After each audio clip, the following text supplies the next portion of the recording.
और देखिए, सूर्योपासना ही छठ है, सूर्य की आराधना ही छठ है, सूर्य की पहली और अंतिम किरण को अर्पित अर्घ ही छठ है। सूर्य षष्ठी व्रत ही छठ है। धार्मिक मान्यताएं और कहानियां इस पर्व की आस्था को आदिकाल से और भी मजबूत करती आ रही है। और इस तिथि को सूर्य के साथ ही षष्ठी देवी की भी पूजा होती है, जिन्हें छठी मैया कहते हैं। और उनकी आराधना, पूजा, लोक आस्था का महापर्व छठ के रूप में मनाई जाती है। 4 दिवसीय अनुष्ठान का आज तीसरा दिन है। बिल्कुल। और खरना पूजा और महाप्रसाद ग्रहण करने के बाद व्रती 36 घंटे के निर्जला उपवास पर है। आज अस्ताचलगामी भगवान भास्कर को पहला अर्घ दिया जाएगा और उसके बाद व्रती कल फिर उदीयमान भास्कर को अर्घ देंगी।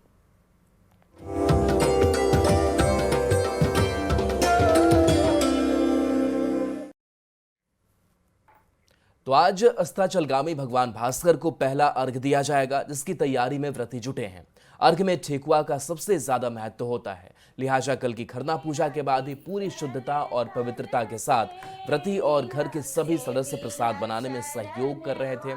शाम को नदी, तालाब या पवित्र घाटों पर अर्घ दिया जाएगा।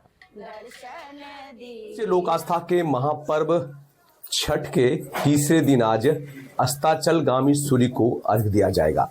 देर शाम जब अर्घ पड़ेगा तो फिर प्रसाद तैयार भी शुरू हो गए हैं। अहले सुबह से ही प्रसाद बनने शुरू हो गए हैं और हम आपको तस्वीर दिखाएंगे कि किस तरह से प्रसाद की तैयारी हो रही है। गेहूं के आटे को जो छठव्रतियां हैं वो तैयार कर रही हैं, उनसे ठेकुआ बनाया जाएगा और फिर जो सूप सजेंगे वो उन सूप पर इस ठेकुआ को रखा जाएगा और फिर भगवान सूर्य जब अस्त होंगे तो उन्हें याद किया जाएगा, उनकी पूजा होगी और फिर अस्ताचलगामी सूर्य के अर्घ के साथ आज का पूजा संपन्न होगा और फिर कल सुबह जब भगवान सूर्य का उदय होगा तो अर्घ देने के साथ ही छठ पूजा संपन्न होगा।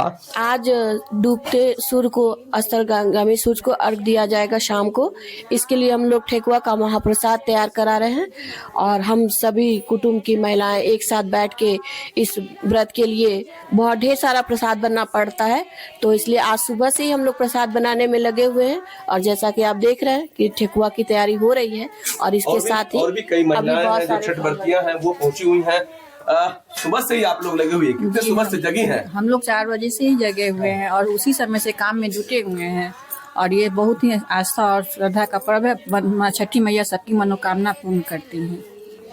लगातार सुबह से ही आप लोग जुटी हुई हैं, ढेर सारा प्रसाद बनाना पड़ेगा। किस तरह से तमाम चीजों को करती हैं? ये हम लोग सुबह से ही लगे रहते हैं, सब तैयारी करने में बहुत समय लगता है। सूप सजाना पड़ता है, फल वल सब लगाना पड़ता है। मेन प्रसाद ये महाभोग ठेकुआ होता है, गुड़ और आटे से बनाया जाता है।